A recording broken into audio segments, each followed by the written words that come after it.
Chapter 507. The day after Part 3.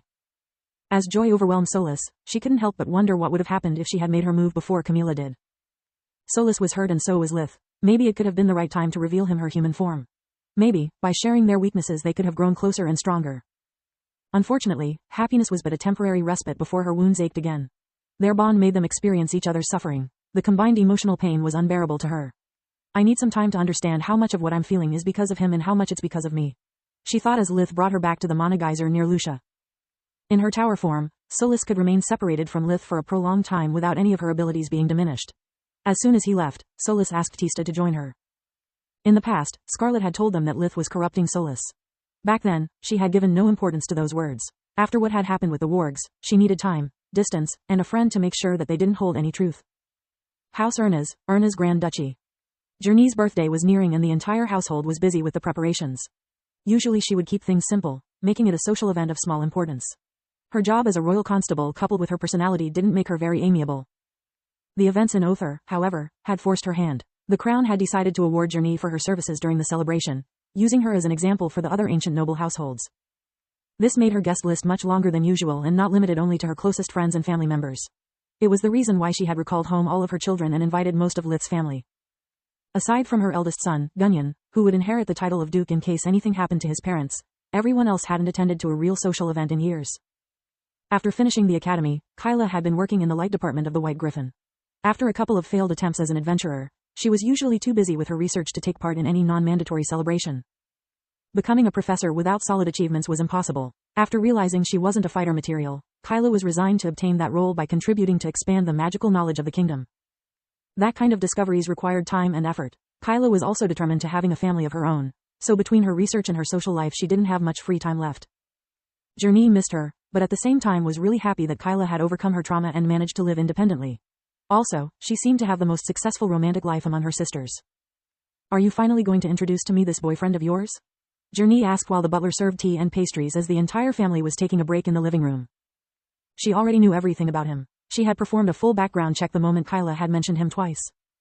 When she started to speak with Journey about her boyfriends, it meant things were getting serious and so would Journey. She feigned ignorance only to not make Kyla feel pressured or scare him away. Most young men would quake in their boots just by hearing Journey's name. Everyone had something to hide and even if they didn't, their families would. I hope so, Mom.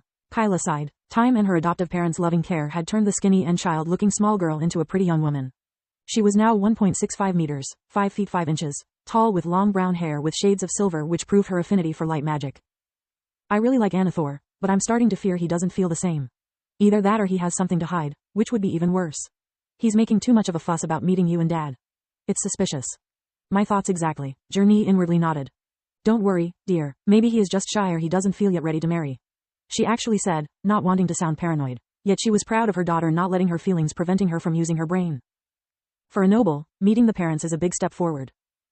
Yeah, or maybe he's just another jerk. Kyla grunted. Being a member of a very powerful family and a powerful mage, she had learned most of her lessons the hard way. Men would usually approach her and her sisters with a hidden agenda. Well, at least you have someone. Freya snarled while sipping her tea. I'm single for months and my last boyfriend lasted less than the effects of a potion. After Nalir's attack, she had become wary of both men and women. Freya was a gorgeous girl, 1.67 meters, 5 feet 6 inches, tall, with long black hair with shades of red held up in a ponytail. Her soft curves and ample bosom usually brought her the wrong kind of attention. After leaving the White Griffin, she had founded her own mercenary group which had a remarkable turnover of its members. Most of them would leave after making and failing a pass at their indomitable leader. Freya didn't join the army to not have to compete with Floria again and she had learned from her time as assistant professor that she didn't enjoy teaching. The missions regarding monsters were so difficult and most requests from the nobles so disgusting that she was seriously reconsidering her career. If I have to risk my life again for pocket change, I may as well join the army or the association. She inwardly grumbled. After paying for the equipment and covering the travel expenses, even killing a tribe of monsters didn't pay much. That's because you have high standards and you travel too much. Floria shrugged. Unless you start dating the members of your unit, only gold diggers will be willing to put up with your crazy schedule. Said the one who didn't have a single date for over a year after dumping her boyfriend. Freya's retort made Floria spill most of her tea on the table. It was an unwritten family rule that only their parents were allowed to mention Lith in front of her. Boot camp is no vacation. After that, I was just too busy. Floria quickly regained her cool. Please, even I don't need over 6 months to get a date. I think you made a mistake breaking up like that. You could have just taken a pause. Freya was still angry at her sister. Lith was Freya's best friend and the only man beside Orion she was able to fully trust. She blamed Floria for cutting him off their lives. Agreed, Kyla, Journey, Orion, and even Lucky said in unison. The big dog had evolved into a magical beast, becoming able to talk and reason. It had also earned him a spot at the family table and a strict diet. It's not because of lack of trying on my part, Floria said while blushing violently, noticing that most of the house staff was nodding at the family's statement. In fact, I do have a date for the gala, she said, leaving even the butler with his mouth wide open.